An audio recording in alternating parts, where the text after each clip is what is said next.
এনডিএৰ প্ৰাৰ্থী CM প্ৰমোদ বড়ো ডাঙৰীয়া, অসম চৰকাৰৰ মন্ত্ৰী ৰঞ্জিত মানুহ ঘৰত তেনেহ'লে আমি অসহায় হৈ পৰোঁ। হালৰ গৰু হাল ঘৰত ৰখা গোহালিৰ গাইজনী বিক্ৰী কৰিব লগা হয়। কিন্তু মাননীয় প্ৰধানমন্ত্ৰী নৰেন্দ্ৰ মোদীজীৰ অভিলেখী আঁচনি যে এই ৰেচন কাৰ্ডখনৰ লগতে আয়ুষ্মান কাৰ্ড ব্যৱস্থা কৰিছে আৰু এই আয়ুষ্মান কাৰ্ডৰ লগত 5 লাখ টকা বীমা থাকিব। অৰ্থাৎ এই আয়ুষ্মান কাৰ্ড আপুনি পাওক নাপাওক, এই ৰেচন কাৰ্ডখন যিকোনো হস্পিটেলত দেখুৱাই দিয়াৰ লগে লগে 5 লাখ টকা তেখেতক ফ্ৰী ট্ৰিটমেণ্ট কৰিবলৈ বাধ্য হ'ব। যি নহওক এই সকলোবোৰ আঁচনি সকলোবোৰ কটা হাতৰ কাম নাই, নাঙলৰ দাম নাই, কিন্তু হয়নে? আচ্ছা, এতিয়া আৰু ফুটা হয়নে নহয়? কংগ্ৰেছৰ আঁচনি আছিলে কি বোলে লুঙি বিলাম, ধুতি বিলাম, সূতা বিলাম। হাগ্ৰামা মহিলাৰ দিনত আঁচনি একো নাছিলে, খালি আঁচনিৰ নামত কোটি কোটি টকা লুট কৰা হৈছিলে, খোৱা হৈছিলে, গৰীব দুখীয়া মানুহৰ পেটৰ ভাত কাঢ়ি অনা হৈছিলে। আজি আপোনালোকে চাওক, মোদীয়ে আমাক কি দিছে? মোদীয়ে আমাক ৰেচন কাৰ্ড দিছে। মোদীয়ে ৰেচন কাৰ্ড দিয়াৰ কাৰণে আজি আমি 5 কেজিকৈ চাউল বিনামূলীয়াকৈ পাওঁ। মোদীয়ে আমাক উজ্জ্বলা গেছ দিছে। বজাৰতকৈ উজ্জ্বলা গেছৰ দাম 300 টকা কমত পায়। মোদীজীয়ে আমাক কি দিছে? আজি আয়ুষ্মান ভাৰতৰ কাৰ্ড দিছে। এই আয়ুষ্মান ভাৰতৰ কাৰ্ডখন যদি আমাৰ হাতত থাকে তেতিয়াহ'লে আমি কোনো বেমাৰ আজাৰ হ'লে মেডিকেলত গ'লে আমি 5 লাখ টকালৈকে বিনামূলীয়াকৈ সাহায্য পাব পাৰোঁ।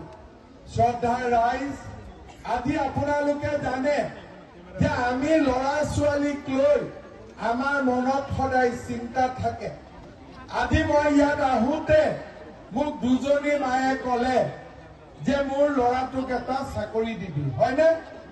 আজি সকলোৱে ভাবে যে মোৰ ল'ৰাটোৱে চৰকাৰী চাকৰি পাওক, কৰ্ম সংস্থাপন পাওক।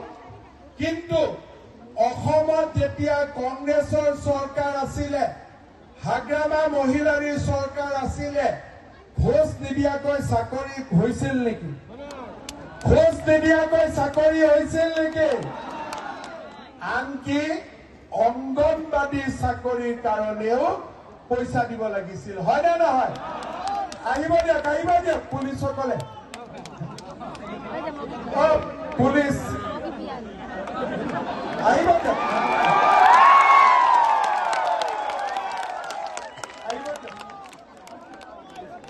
আৰে যাম যেতিয়া তেতিয়াহে ৰাস্তা হ'ব, মানুহেতো যাবই দিব লাগিব নহয়। মোক কি যাব দিব ইচ্ছা আছে নেকি? মই যাব লাগিব নে থাকিব লাগিব? যাব লাগিব নে থাকিব লাগিব? মইতো থাকিম বুলি আহিছো ইয়াতে, হয়নে? একদিন আহি ভাত পানী খায়ে যাব লাগিব, হয় না? একো চিন্তা নাই। হা, আজিয়ে খাব লাগিব।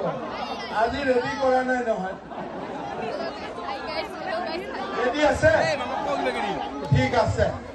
এতিয়া আপোনালোকক মই কেইটামান কথা কম, আপোনালোকে শুনিব। পিঠা লাৰু আনিছে? মই খাম এটা। এতিয়া কংগ্ৰেছৰ দিনত এটা চাকৰি পাবৰ কাৰণে, অংগনবাদী চাকৰি পাবৰ কাৰণেও 5 লাখ 10 লাখ টকা ঘোষ দিব লাগিছিলে। মানুহে মাটি বাৰী বিক্ৰী কৰি দিব লাগিছিলে।